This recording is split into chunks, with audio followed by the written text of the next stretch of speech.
Hello అండి, ఈరోజు మనం ఆకుకూరలను కోద్దామండి. ఈ సిలోన్ బచ్చలు కోద్దామని వచ్చానండి. ఎక్కడ పడితే అక్కడే ఉన్నాయండి విత్తనాలు పడి. అవి ఆ గాడినంతా ఎత్తుక్కొని కోసుకోవాలి. అసలు ఎక్కడ పడితే అక్కడే ఉన్నాయండి. ఎన్నిసార్లు కోసినా ఈ చెట్టుకి ఇలా గుబురుగా వచ్చేస్తూనే ఉందండి. సరే బాగా కోద్దామని చెప్పి కొమ్మలు తీసేస్తుంటే మళ్ళీ అయ్యే వచ్చేస్తున్నాయండి. కొమ్మలు కోసేసుకోవడం ఆకుకూరలో.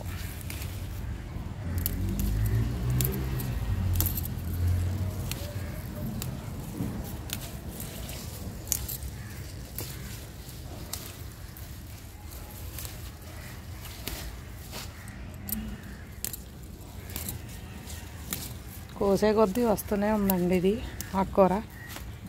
ఒక్కసారి పెడితే ఇంకా మళ్ళీ పెట్టుకోవాల్సిన అవసరమే ఉండదండి, అవే వస్తూ. ఇక్కడ ఒక చిన్న కుండీ అండి, అవి పడి ఇంకా మొలిచినాయి. కుండీ కూడా ఇరిగిపోయింది. ఇది ఒక కుండీ అండి, ఇది ఒక వేరే కుండీ. దీంట్లో కూడా మొత్తం గార్డెన్ అంతా ఎత్తుక్కొని కోసుకోవడమే మన పని. వాటికి వస్తూనే ఉంటాయి, దానికి మనం కోసుకుంటూ ఉండడం, వండుకుంటూ ఉండడం, లేకపోతే పంచి పెట్టడం ఎక్కువైతే. ఇదే పని మనకి.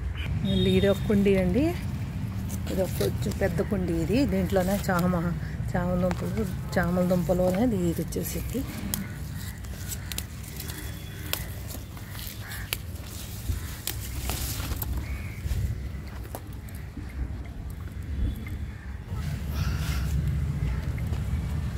దీనికి ఇలాగ పింక్ కలర్ పువ్వులు వస్తాయండి.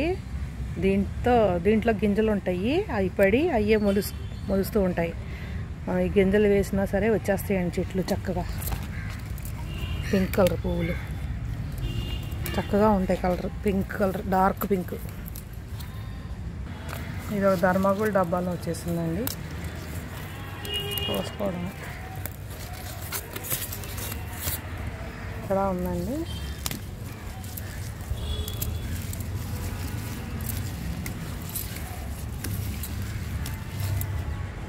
మన ఎర్రబచ్చలు అయితే చెప్పనక్కర్లేదండి. ఇది ఇంకోసారి హార్వెస్ట్ చేద్దామని చేశాను. ఎక్కడ చూసినా ఎర్రబచ్చలే వచ్చేసింది బాగా. ఇక్కడ కూడా ఎర్రబచ్చలేదండి. ఒక ఆకు చూడండి, అసలు ఇక్కడ ఆకు చూడండి అసలు ఎంత పెద్దగా ఉందో.